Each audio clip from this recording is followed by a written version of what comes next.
聴者様、こんにちは。ケンジです。こんにちは、みさきです。さあ、みさきさん。今日のテーマは、まさに私たちの脳の未来や人生100年時代の健康価値を根本から覆してしまうような、とてつもなく熱い内容です。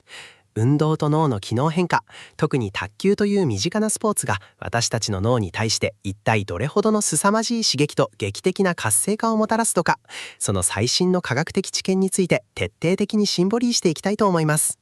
はい、本当にワクワクするテーマですね。これまでも卓球をやると手先を細かく動かし、動体視力も使うからなんだか頭に良さそうだよねといった話は、卓球用品のメーカーさんや長年卓球を楽しまれているベテランプレイヤーの皆様の間でよく語られてきました。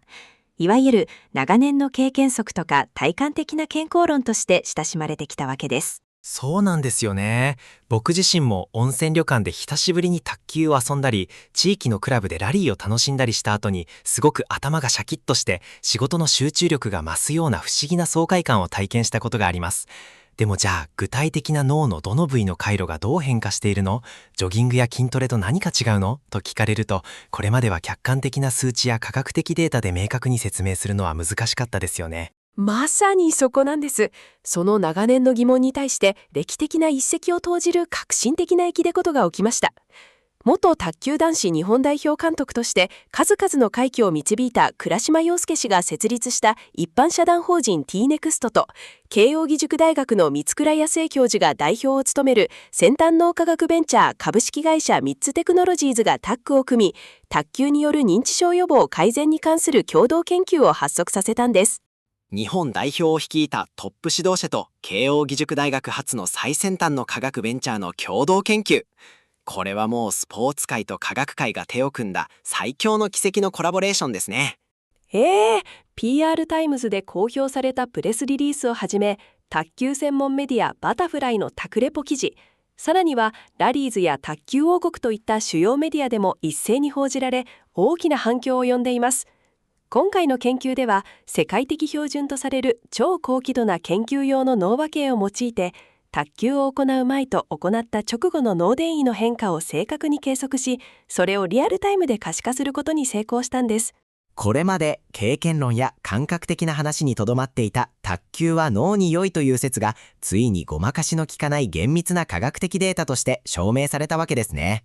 その通りです。この動画では、その驚くべき実験のセットアップから被験者ごとに現れた詳細な脳上データ、卓球画の脳のあらゆる領域をフル回転させる多重駆動メカニズム、さらには指導者ライセンスの2027年代改革や将来の社会インフラ実装に至るまで、レポートの内容に完全に即して妥協なく徹底的に解き明かしていきます。専門的な脳科学用語や生理学的な組み合わせも、美咲さんに分かりやすく噛み砕いて解説していただきながら進めていきますので、ぜひ最後までじっくりとお楽しみください。それでは美咲さん、早速その最新研究のエグゼクティブサマリーから迫っていきましょう。美咲さん、まずは今回の共同研究の一次調査、予備試験によって明らかになった最も重要な発見について、全体像を分かりやすく整理していただけますか？はい。今回の一次調査で確認された最大の科学的発見を整理すると、大きく分けて2つの非常に得意な脳内現象が同時に起きていることが判明しました。それが脳の司令塔である前頭前野の局所的な急激活性化と、不要な脳内ノイズの除去、すなわち情報処理の省エネ化です。脳のメインプロセッサーのパワーアップと不要な雑音のカットが同時に起きているんですか？これって一般的な運動と比較してもかなり珍しいことなんですか？そうなんです。例えば、ウォーキングやジョギングといった一定のリズムで続ける単調な有酸素運動では、全身の血流量が増えることに伴って、脳全体の血流量も均一に底上げされる傾向があります。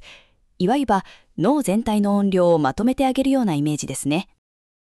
全体的なスイッチが等しく入る感じですね。はい。それに対して卓球の場合は、思考、判断、感情コントロール、ワーキングメモリを司る最高次領域、前頭前野にピンポイントで激しい電気的刺激が入る一方で、後頭葉などの視覚領域に発生していた余計な過剰興奮がすっと鎮静化するんです。まさに最高級のノイズキャンセリングヘッドホンを装着して、周りの無駄な雑音を消し去りながら、一番大事な音楽や音声だけに集中して脳をフル稼働させているような状態ですね。完璧な例えです。さらに驚くべきは、今回の実験に参加された60歳から80歳の健常高齢者全員において、わずか数分間の卓球ラリー介入を行った直後に、脳活動パターンの構造的な再配置と最適化が確認されたという点です。年齢に関わらず全員の脳に直後のポジティブな再配置が起きたというのは凄まじい効果ですね。具体的な被験者ごとの反応も気になります。はい。例えば、81歳の女性被験者では、加齢に衰えやすい注意機能や認知制御ネットワークが直後に急速に活性化しました。また、69歳の男性では、やる気や前向きな感情を司る左前頭部の電位が優位に上昇したんです。80代の方でも直後にそこまでの劇的な変化が現れるなんて本当に夢がありますね。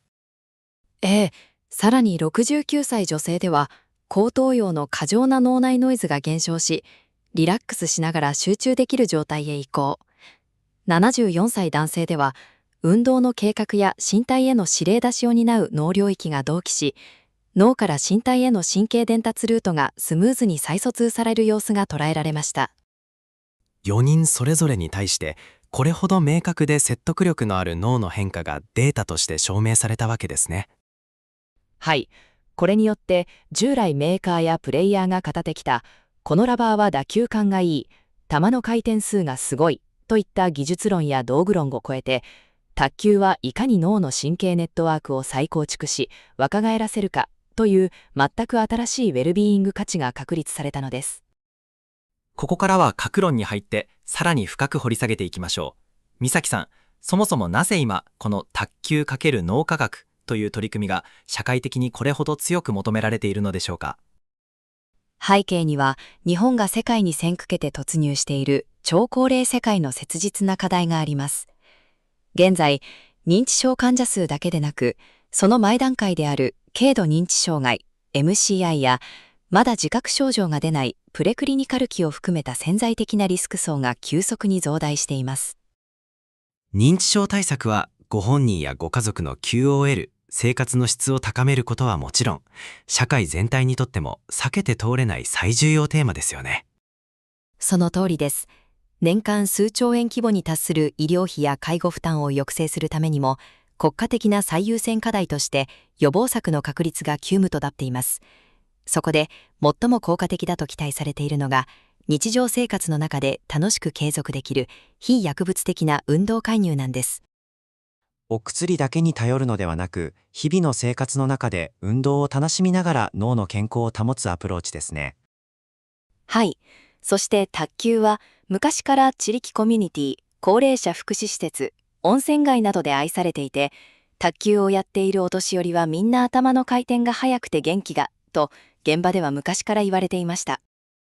確かに地域の卓球サークルにいらっしゃるシニアの方々って皆さん言葉もハキハキされていて非常にお若いですよね。ですが、スポーツ専門メディアのラリーズの取材記事や各社のプレスリリースでも指摘されている通り、その感覚的な実感を科学的な数値や客観的エビデンスとして体系化する機会は、これまで極めて限定的でした。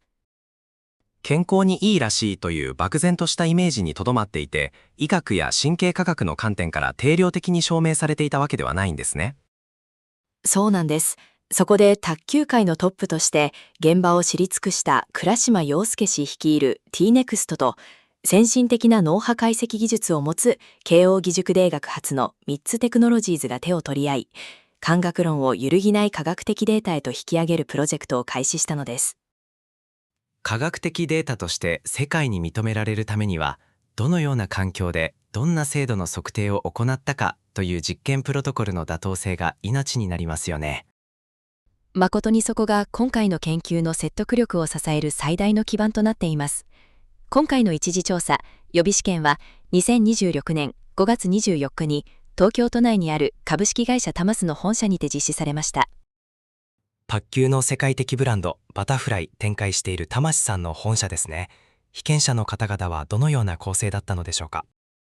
地域に暮らす60代から80代の健常高齢者4名、男性2名、女性2名です。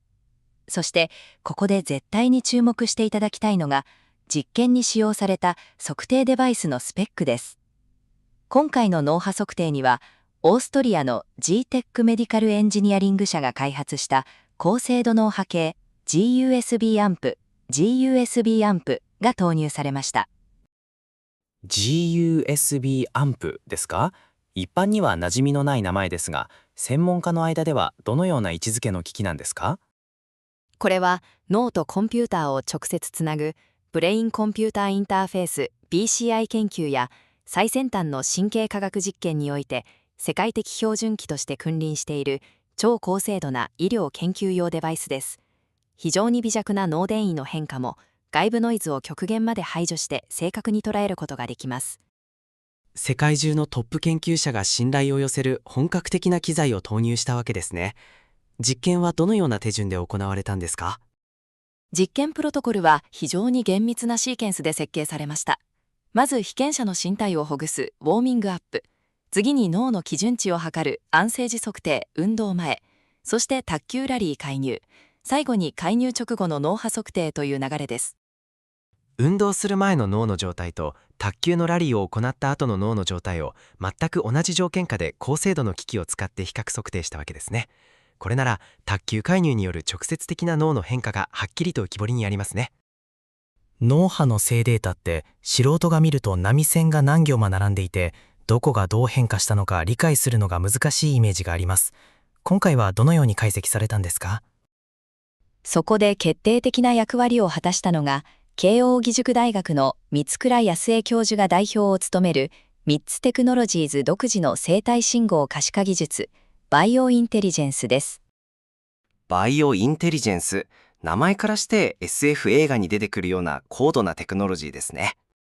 はい。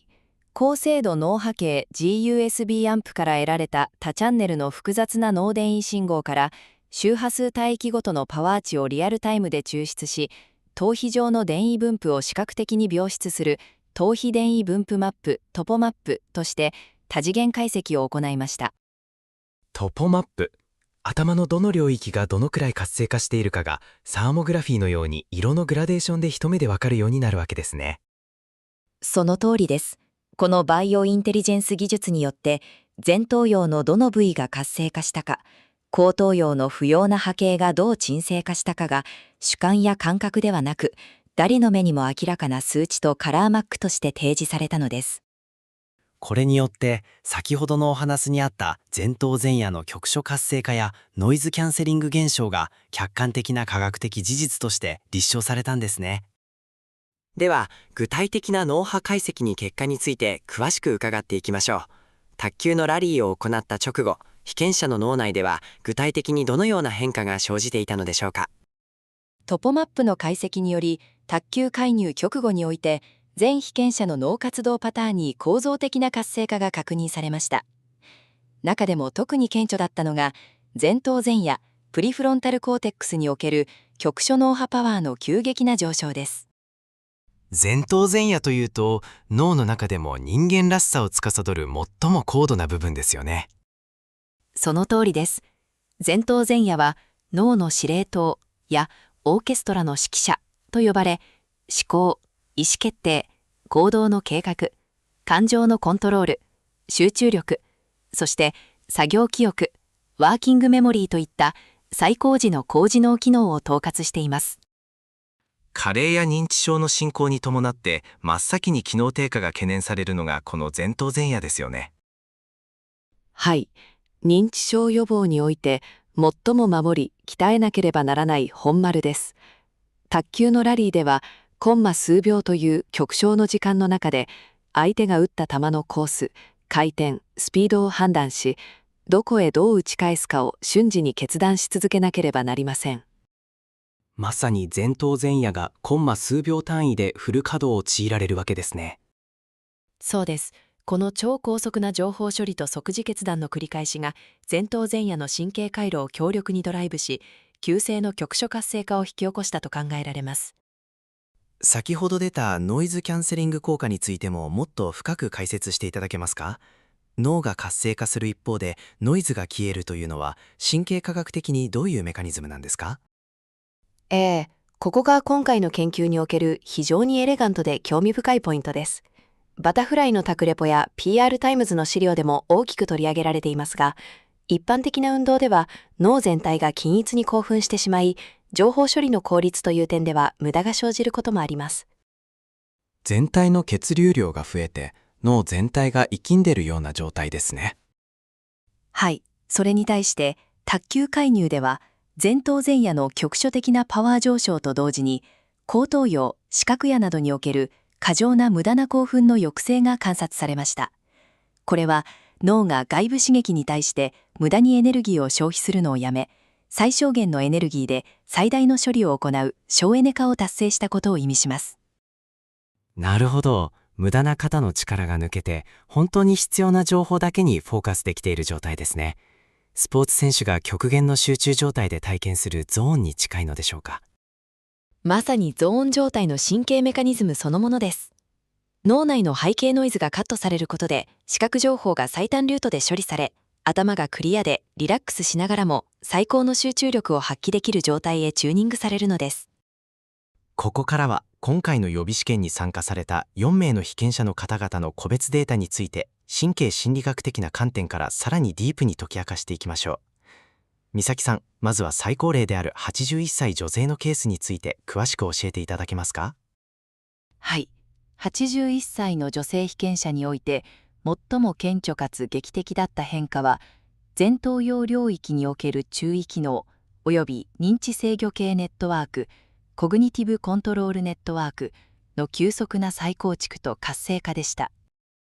81歳というご年齢で卓球のラリー介入の直後にそれほどの急速な再構築が脳波データとして現れたわけですね。これは神経科学的にも本当にすごいことなんじゃないですか？本当に驚くべき結果です。人間は加齢が進むにつれて複数の刺激や情報が同時に押し寄せた時に、どれに意識を向けどれを無視すべきかを瞬時に選択する注意配分機能や、刻々と変わる環境に柔軟に対応して行動を切り替える認知制御機構が徐々に減退してしまいます。これが日常生活での危険察知の遅れや認知機能低下の大きな要因になるんです。とっさの判断が遅れるとか、一度に複数のことに対応するのが難しくなるという現象ですね。卓球のラリー中にはまさにその能力がフル稼働しているわけですか？その通りです。卓球では相手がラケットを振った瞬間のフォーム、飛んでくる球の軌道、回転の種類や回転数、バウンド後の変化、知識として相手の立ち位置まで複雑な変数パラメータがコンマ数秒の間になだれ込んできます。81歳の被験者の方はその無数の変化要素に対して集中すべき球の動きに注意をフォーカスし、自分の体の動きを素早く調整することを求められました。脳が逃げ場のない状態で最高のトレーニングを強制されたようなものですね。ミニそうです。GUSB アンプによる高精度脳波測定とバイオインテリジェンスのトポマップ解析では、介入前にくすんでいた前頭葉領域の電気的活性が卓球の直後に目を見張るような鮮やかなパワーの上昇を示しました。PR タイムズやバタフライのタクレポ記事でも強調されている通り、これは高齢であっても適切な多角的刺激を与えれば、前頭葉の認知制御ネットワークは直ちに再起動し活性化し得るという希望に満ちた揺るぎない証拠なんです。80歳になっても脳はしっかりと刺激に反応してアップデートできる。この事実は全国のシニア世代や介護予防に携わる方々にとっても計り知れない希望になりますね。続いて69歳の男性被験者のデータについて深掘りしていきましょう。美咲さん、この方のデータにはどんな特徴的な波形変化が現れていたんでしょうか？69歳男性の脳波データで非常に印象的だったのは、左前頭部を中心とした脳波電位の優位な上昇という現象です。左の前円頭部ですね。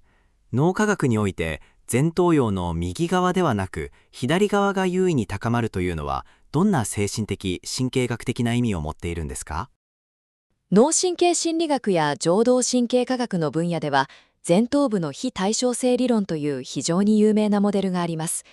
右側の前頭部が活性化するときは、逃避や不安、回避的な行動と相関しやすいのに対し、左側の前頭皮質が優位に活性化するときは、アプローチ行動、目標に向かって自発的能動的に挑むことやモチベーションの向上、そしてポジティブな感情の発現と極めて強い相関があるんです。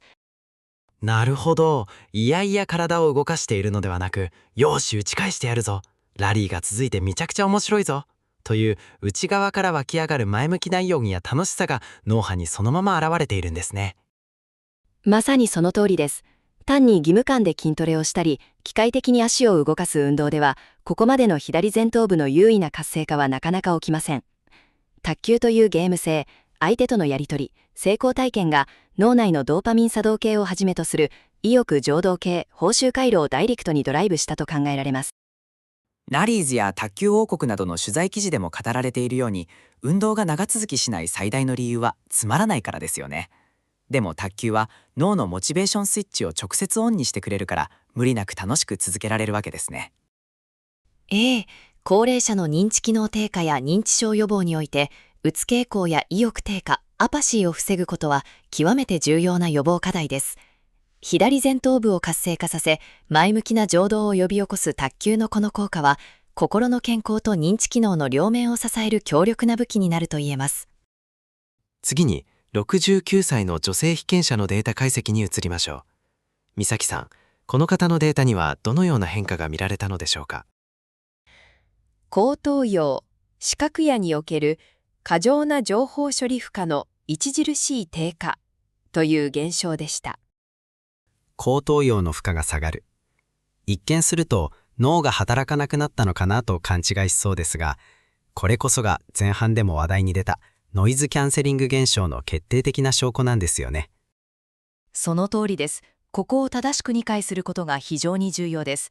卓球を行う前の安静時や日常状態では、目から入ってくるあらゆる雑多な視覚情報、部屋の模様、周囲の人の動き、光の反射などに対して後頭葉の視覚野が無差別に反応してしまい、過剰な脳内ノイズ、電気信号の無駄な乱れが発生していました。パソコンで例えるなら、バックグラウンドで無駄なアプリがたくさん動いていて、CPU やメモリを無駄食いしている状態ですね。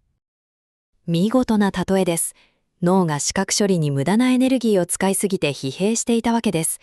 ところが、卓球のラリー介入を行った直後、後頭葉における過剰な波形や乱れが見事に鎮静化し、クリアで平穏な状態へと劇的にシフトしました。バックグラウンドの無駄なアプリが全部終了して、必要なアプリだけが高加速でスムーズに動くようになったわけですね。はい、脳内ノイズが除去されたことで、目の前を移動する卓球球の軌道や位置関係を最小限のエネルギーで正確かつ最短ルートで捉えることができる研ぎ澄まされた省エネ状態が完成したのです。スポーツ心理学で言われるゾーンや明鏡止水の境地に脳がチューニングされたと言えます。無駄な脳疲労を防ぎながら高い認知パフォーマンスを維持できるという素晴らしい変化ですね。そして被験者別解析の4人目、74歳の男性被験者のデータについて教えてください。この方にはどのような変化が現れていたのでしょうか。74歳男性のデータでは、前頭部及び頭頂中心部における運動計画身体制御系領域の活性化と波形後同期コヒーレンスの上昇が極めて顕著に観測されました。運動計画や身体制御系の領域、脳の部位でいうと具体的にどのあたりが連動し始めたのでしょうか。主に運動のプログラミングや順番を組み立てる補足運動やサプリメンタリーモーターエリア SMA と身体の各部位に直接運動指令を出す一次運動やプライマリーモーターエリア M1、 そして身体の感覚フィードバックを処理する体感野の領域です。年を重ねると頭ではボールに追いついているつもりなのに足が思ったように前に出ないとか手元が狂うといった悩みが増えますよね。それは加齢によって脳からの運動指令プログラムと末梢の筋肉関節との間の神経伝達ルートに遅延やノイズが生じてしまうからです。しかし74歳男性の脳波データは卓球介入によってこれらの運動制御領域の波形がぴったりと一致して揃う同期化が起きたことを示しています。つまり脳からの指令ルートと実際の身体の動きをつなぐ伝送ケーブルが卓球のラリーによってピカピカに磨き直されて、通信速度が劇的に高速化されたわけですね。まさに神経伝達ルートの再疎通です。これによって脳が計画した運動指令が正確かつタイムラグなしに身体末梢へと伝わるようになります。これは単に卓球が上手くなるという話にとどまらず、日常の歩行時のつまずき防止や転倒予防、素早い立ち上がり動作など、高齢者の身体運動機能全体の若返りに直結する極めて重要な発見なんです。4人の被験者の方々のデータ、どれをとっても本当に圧倒的なリアリティと説得力がありますね。美咲さん、ここで改めて根本的な疑問なんですが、なぜ卓球という運動はウォーキングや筋トレ、あるいは他のスポーツと比べてもこれほどまでに脳の他力域を同時に活性化させることができるのでしょうか。それは卓球というスポーツがコンマ数秒という極小の時間単位で脳のあらゆる機能領域を隙間なく連動させるマルチモーダル、多角的な刺激、脳駆動構造を持っているからです。マルチモーダル脳駆動構造。なんだかものすごい言葉が出てきましたね。具体的に脳内でどんな循環が起きているのか、その全体ループを教えていただけますか？はい。卓球を行っている時の脳内では、終わりのない超高速の循環ループが回っています。レポートでも明確に提示されていますが、まず、感覚・視覚入力が入る。次に、空間認知・軌道予測を行う。さらに、前頭前野での即時判断を下す。そして、小脳・体幹による精密運動を実行する。その結果から、打撃結果と情動変化が生まれる。そして打球が相手コートに収まった瞬間に、もう相手が打ち返してきて、間髪入れずに次のループが最初から回り始めるわけですね。そうです。この感覚、認知、判断、運動、情動という5段階の循環ループがわずか 0.2 秒から0.5秒という驚異的なサイクルで怒涛のように繰り返されます。このように脳の視覚や超頭葉、前頭前野、運動野、小脳、扁桃体、報酬系といった広範な領域を同時に隙間なく多重駆動する運動は、あるスポーツの中でも非常に珍しいんです。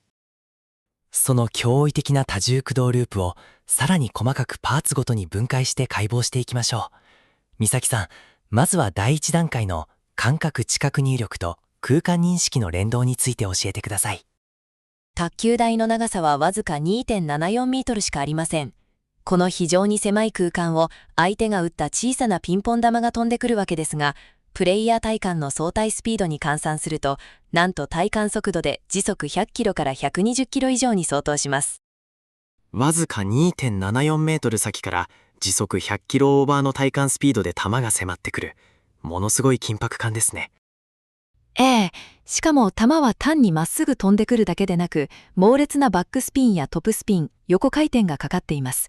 プレイヤーはその一瞬のうちに、球の回転方向、回転数、跳ね上がる軌道、さらにはカツンというラケットの打球音まで、すべての五感情報を瞬時に受容します。目からの視覚情報だけじゃなく、耳からの打球音という聴覚情報も総動員しているわけですね。その通りです。後頭葉の視覚や側頭葉の聴覚や、そして3次元空間における球と自分との位置関係、距離感を正確に計算する超頭葉の空間認知領域がミリ秒単位で超高速マルチスレッド処理を行っています。これだけでも脳の入力系プロセッサーにとっては極めて密度の高いトレーニングになっているんです。続いて第2のパーツである精密な運動制御と小脳の働きについてはいかがでしょうか。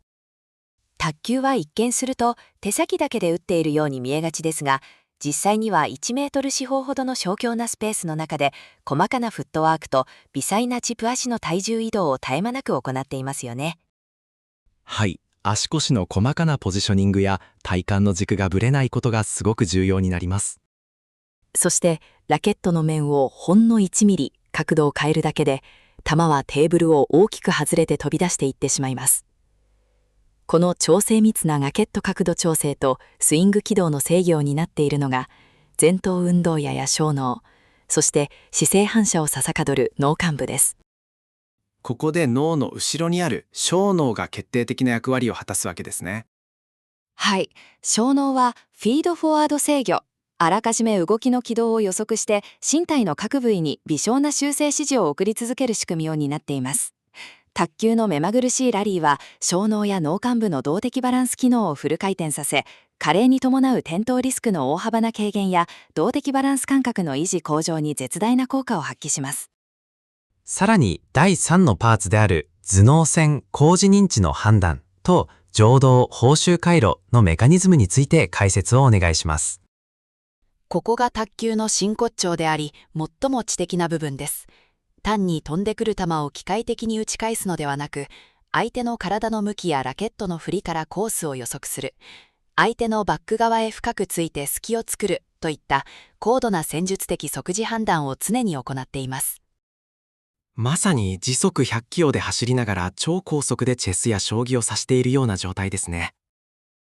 完璧な例えです。このコンマ数秒単位の予測と即時選択の繰り返しが、作業記憶、ワーキングメモリや思考の柔軟性を司る前頭前野をダイレクトに励起、覚醒させます。激しいラリーが続いて、狙い通りのコースに決まった時の達成感や嬉しさもありますよね。やった、決まった、うまく返せたという歓喜や達成感、失敗した時の悔しさといった豊かな情動の変化が、脳内の扁桃体が報酬系回路、ドーパミン作動系を強く刺激します。この楽しい、もっと上手くなりたいというポジティブな感情の湧き上がりこそが、神経回路の可塑性を高め、脳の健全性を長く保つ最高の特効薬になるのです。感覚、運動、判断、情動がコンマ数秒でつながるマルチモーダル構造。本当に知れば知るほど卓球の凄さに圧倒されます。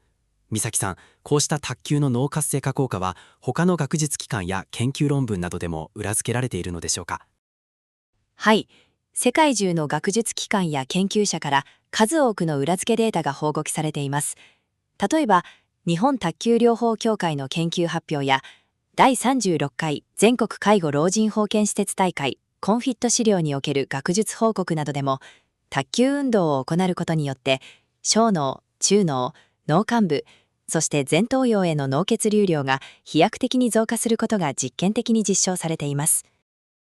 老健大会や専門の学会でも卓球による脳血流の爆発的な増加がしっかりと確認されているんですね。さらに、ランプが点灯したらとっさにボタンを押すような抗原反応試験においても、卓球を定期的に行っている高齢者はそうでない人と比べて全身反応時間が明確に短縮するというデータが示されています。脳が危険を察知してから身体が動くまでの反応スピードが実際に若返っているということですね。またジョギングのように膝や腰に自分の体重が何倍もかかる運動と比べて、卓球は関節への負荷が小さく、冷暖房の効いた室内で行えるため、熱中症や雨天の影響を受けません。高齢者の方が怪我のリスクを極限まで抑えながら安全に長期間継続できるという心理的物理的メリットも学術的に極めて高く評価されています。ここまで卓球が脳に与えるメカニズムを見てきましたが、この素晴らしい科学的知見を社会全体に普及させていくための組織体制についても伺いたいです。美咲さん、この研究を主導している一般社団法人 T-NEXT とはどのような団体なのでしょうか？ T-NEXT は先ほどご紹介した元日本代表監督の倉島陽介氏が代表理事を務める組織ですが、その役員陣や参画メンバーの顔ぶれが本当に素晴らしいんです。どのような凄腕の方々が名を連ねていらっしゃるんですか？例えば、日本サッカー協会である JFA の名誉会長である田島幸三氏などが理事として参画されています。単なる卓球業界のローカルな枠組みを超えて、日本のスポーツ界全体を牽引してきた重鎮たちが集結しているんです。日本サッカー界の象徴である田島氏まで、まさに日本のスポーツ界のオールスターチームのような強力な体制ですね。はい、T-NEXT はラリーズや卓球王国などの専門メディア、プレスリリース等でも発信されている通り、3つの相互に連結した大きなミッションを掲げています。世界で戦える卓球人材の育成、卓球を生かした豊かな社会の実現、卓球を通じた新たな価値創造、単にトップアスリートを育成して金メダルを目指すだけでなく、卓球が持つ健康・ウェルビーイング価値を社会課題解決に役立てようという、非常に高い志向とスケール感を持った団体なんです。単なる競技団体にとどまらず、社会インフラを作るという大きな使命を持っているんですね。そのミッションを全国の現場で実践していくために、指導者のライセンス制度も新しく生まれ変わろうとしていると聞きました。はい、ここが日本のスポーツ界にとっても歴史的な大改革ポイントとなります。T-NEXT は公益財団法人日本卓球協会 JKTA との強化なパートナーシップのもと、国内独自の S 級 A 級コーチライセンス制度の創設を進めています。新しいコーチライセンス制度ですか？これまでの指導者資格とは何が大きく違うのでしょうか？これまでは日本スポーツ協会が公認するスタートコーチからコーチ4までの資格が存在していましたが、2027年4月をめどに最上位資格であるコーチ4までを S 級ライセンスへと統合・昇華させる計画が進んでいます。2027 for ネゲで指導者体系が大きく進化するわけですね。YouTube で公開されている T-NEXT 設立記者会見などでも倉島代表が熱く語られていますが、これまでの指導者育成はいかに卓球の技術を教えるか、どうやって試合に勝たせるかという勝利至上主義が中心でした。しかし新制度では今回のような科学的エビデンス、ヘルスケアや脳科学に基づいた運動指導を行える専門人材の育成を目指しています。トップ選手の強化とシニア世代の認知機能改善、ウェルビーイングの両方を科学的に指導できる最高峰のコーチを全国に配置していく計画なんです。脳科学の知識を持ったプロの指導者さんが全国に増えれば、地域の高齢者の方々も安心して指導を受けられますね。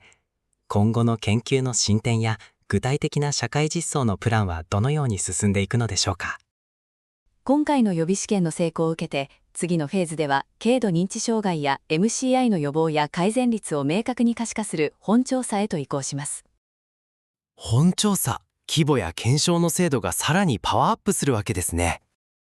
はい、本調査では卓球を行うグループと通常の歩行運動、ウォーキングなどを行う対象群を設定し、3つテクノロジーズが開発した簡易脳波測定システム MCI アナライザーを用いて大規模な検証が行われます。 MCI アナライザー、現場で手軽に高精度な脳波データが測れる画期的なシステムですね。これを用いて国際的な認知機能検査である MMSE ミニメンタルステート検査のスコア変化や脳波の領域関連動性を示すコヒーレンスの変化を統計的かつ大規模に検証していきます。エビデンスがさらに確固たるものになりますね。そのデータをもとにどのような事業展開が予定されているんですか？自治体の介護予防事業や企業が進める健康経営プログラム、そしてシニア向けのウェルネス施設などに卓球ウェルビーイングソリューションとしてパッケージ導入していく予定です。現在、競争パートナーとなる企業の募集も積極的に行われています。美咲さん、今回の共同研究レポートの解説を聞いて、卓球というスポーツの持つ真の価値に衝撃を受けました。本当にそうですね。これまでは用具メーカーやプレイヤーの間で、このラバーは回転がかかる、このラケットは飛距離が出る、どんなサーブで崩すかといった道具論や技術論が主流でした。試合に勝つための卓球という視点が中心でしたよね。もちろんそれも競技の素晴らしい魅力ですが、今回の T-NEXT と3つテクノロジーズの共同研究が証明したのは、その先にあるいかに脳の神経ネットワークを再構築し、認知機能を若返らせるかという全く新しい卓球のウェルビーイング価値なんです。卓球は脳のトレーニング運動として最高峰であるという真実が GUSB アンプという世界標準の脳波計とバイオインテリジェンスという可視化技術によって完全に証明されたわけですね。前頭前野の局所活性化、脳内ノイズの除去、省エネ化、そしてポジティブな情動の誘発。この三大効果が科学的に確認されたことは、卓球界にとっても、日本の予防医療にとっても、歴史的な第一歩だと言えます。将来の展望についても改めてまとめをお願いします。はい、今後の研究課題としては、本調査における大規模データの集積と、数ヶ月単位での長期的な卓球介入が脳の皮質の厚みや持続的な神経可塑性にどんな好影響を与えるかの解明が期待されています。京都大学の研究などでも、短期間の運動習慣が高齢期の脳の可塑性を促すことが報告されていますが、卓球での長期縦断データの蓄積が待たれますね。数ヶ月続けることで脳の構造そのものがより若々しくアップデートされていく可能性があるわけですね。